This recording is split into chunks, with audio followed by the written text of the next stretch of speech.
Hi friends, ಹೇಗಿದ್ದೀರ ಎಲ್ಲರೂ? ನನ್ನ ಫ್ರೆಂಡ್ಸಿಗೆ ಇವತ್ತು ನಾನು ಸಿಂಪಲ್ ಆದಂಥ ಒಂದು ಬೆಂಡೆಕಾಯಿ ಫ್ರೈ ಹೇಳ್ಕೊಡ್ತೀನಿ ಆಯಿತಾ. ತುಂಬ ಟೇಸ್ಟಿಯಾಗಿರುತ್ತೆ. ರಾತ್ರಿ ನಾನು ಈ ಥರ ಸಣ್ಣದಾಗಿ ಕಟ್ ಮಾಡಿಬಿಟ್ಟು ಫ್ರಿಡ್ಜಲ್ಲಿ ಇಟ್ಟಿದ್ದೆ, ಬೇಗ ಕೆಲಸ ಆಗಲಿ ಅಂತ.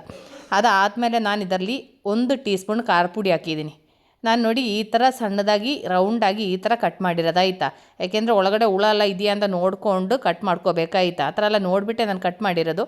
ಅದಾದಮೇಲೆ ಇದರಲ್ಲಿ 1/4 ಟೀ ಸ್ಪೂನ್ ಅರಿಶಿನ ಹಾಕ್ತಾಯಿದ್ದೀನಿ. ಅದಾದಮೇಲೆ ರುಚಿಗೆ ತಕ್ಕಾಗಿ ಉಪ್ಪು ಹಾಕ್ತಾಯಿದ್ದೀನಿ.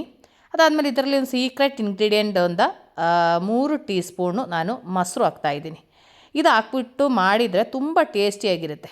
ಅದಾದಮೇಲೆ ಇದು ಕೈಯಲ್ಲಿ ಈ ಥರ ಚೆನ್ನಾಗಿ ಮಿಕ್ಸ್ ಮಾಡ್ಕೋಬೇಕು. ಈ ಥರ ಚೆನ್ನಾಗಿ ಮಿಕ್ಸ್ ಮಾಡಿದ ನಂತರ ಇದು ನಮಗೆ ಫ್ರೈ ಮಾಡ್ಕೋಬೇಕು. ಒಂದು 2 ನಿಮಿಷ ಹೀಗೆ ಬಿಡಬೇಕು. ಅದರಲ್ಲಿ ಸ್ವಲ್ಪ ಖಾರ ಉಪ್ಪೆಲ್ಲ ಹಿಡೀಲಿಕ್ಕೆ ಆಯಿತಾ. ನಾನು ಮೊಸರು ಜಾಸ್ತಿ ಹಾಕಿಲ್ಲ, ಸ್ವಲ್ಪನೇ ಹಾಕಿದ್ದು. ಜಾಸ್ತಿ ಹಾಕ್ಬಿಟ್ರೆ ತುಂಬ ನೀರು ಥರ ಆಗ್ಬಿಡ್ತದೆ. ಈ ಒಂದು ಅಳತೆಯಲ್ಲಿ ಇರಬೇಕು, ಅದಕ್ಕೆ ನಾನು ಕಮ್ಮಿ ಹಾಕಿರೋದು. ಇದು ಫ್ರೈ ಮಾಡೋಕ್ಕೆ ಸ್ಟಾರ್ಟ್ ಮಾಡೋದಕ್ಕಿಂತ ಮುಂಚೆ ತೆಗೆದಿರೋ ಮಸಾಲೆ ಪಾತ್ರೆಗಳೆಲ್ಲ ವಾಪಸ್ ಅಲ್ಲಿ ತೆಗೆದು ಇಟ್ಟಿದ್ದೀನಿ ನಾನು. ಅದಾದಮೇಲೆ ನಮಗೆ ಇದನ್ನು ಫ್ರೈ ಮಾಡ್ಕೋಬೇಕು. ಅದಕ್ಕಾಗಿ ನಾನು ಸ್ಟವ್ ಹಚ್ಬಿಟ್ಟು ಇದರಲ್ಲಿ ಪ್ಯಾನ್ ಇಟ್ಬಿಟ್ಟು ಇದರಲ್ಲಿ ಒಂದು ಚೂರು ಎಣ್ಣೆ ಹಾಕ್ಬಿಟ್ಟು ನಮಗೆ ಫ್ರೈ ಮಾಡ್ಕೊಳ್ಳೋಣ.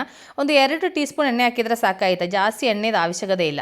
ಅದಾದಮೇಲೆ ನಾನು ಒಂದು ಪೀಸ್ ಬೆಂಡೆಕಾಯಿ ಹಾಕಿ ನೋಡಿದೆ ಎಣ್ಣೆ ಬಿಸಿ ಆಯಿತಾ ಅಂತ. ಓಕೆ, ಎಣ್ಣೆ ಬಿಸಿ ಆಯಿತು. ಆವಾಗ ನಾನು ಬೆಂಡೆಕಾಯಿ ಅದರಲ್ಲಿ ಹಂಗೆ ಹಾಕಿದ್ದೀನಿ. ಅದಾದಮೇಲೆ ಚೆನ್ನಾಗಿ ಒಂದ್ಸರಿ ಮಿಕ್ಸ್ ಮಾಡಿಬಿಟ್ಟು ನಮಗೆ ಇದು ಮುಚ್ಚಳದಲ್ಲಿ ಮುಚ್ಚಿಬಿಟ್ಟು ಸ್ವಲ್ಪ ಹೊತ್ತು ಬೇಯಿಸ್ಕೊಳ್ಳೋಣ. ಒಂದು 5 ನಿಮಿಷ ಆದಮೇಲೆ ನಾನು ಓಪನ್ ಮಾಡಿ ನೋಡಿದೆ, ಬೆಂಡೆಕಾಯಿ ಚೆನ್ನಾಗಿ ಬೆಂದೈತೆ. ಇನ್ನು ಇದು ಚೆನ್ನಾಗಿ ಡ್ರೈ ಮಾಡ್ಕೋಬೇಕು. ಅವಾಗ ನಮಗೆ ಈ ಥರ ಓಪನ್ ಇಟ್ಬಿಟ್ಟು ಇದು ಫ್ರೈ ಮಾಡ್ಕೊಳ್ಳೋಣ. ಈಗ ನೋಡಿದ್ದು ಚೆನ್ನಾಗಿ ಫ್ರೈ ಆಗಿದೆ. ನಾನು ಎಣ್ಣೆ ಹಾಕಿದ್ದು ಸ್ವಲ್ಪ ಜಾಸ್ತಿ ಆಗೋಯಿತು. ಆ್ಯಕ್ಚುಲಿ ಇನ್ನೂ ಸ್ವಲ್ಪ ಕಮ್ಮಿ ಹಾಕಬೇಕಾಗಿತ್ತು. ಅದಕ್ಕೆ ಫ್ರೆಂಡ್ಸ್, ನೀವು ನೋಡ್ಕೊಂಡು ಸ್ವಲ್ಪ ಎಣ್ಣೆ ಹಾಕಿ, ಬೇಕಾದರೆ ಆಮೇಲೆ ಹಾಕ್ಕೋಬೋದು, ಅದಕ್ಕೇನು ಪ್ರಾಬ್ಲಮ್ ಇಲ್ಲ. ನಮ್ಮದು ಬೆಂಡೆಕಾಯಿ ಫ್ರೈ ರೆಡಿ ಆಗಿದೆ ಫ್ರೆಂಡ್ಸ್. ನಾನಿವತ್ತು ನಿಮ್ಮ ಜೊತೆ ಶೇರ್ ಮಾಡಿರೋ ಬೆಂಡೆಕಾಯಿ ಫ್ರೈ ರೆಸಿಪಿ ನಿಮಗೆಲ್ಲರಿಗೂ ಇಷ್ಟ ಆಯ್ತು ಅಂದ್ಕೊಳ್ತೀನಿ. ನಿಮ್ಗೆ ಇಷ್ಟ ಆದರೆ ಶೇರ್ ಮಾಡಿ. ಹೊಸ ವೀಡಿಯೋಗೆ ಸಿಗೋ ತನಕ ಟೇಕ್ ಕೇರ್, ಬಾಯ್.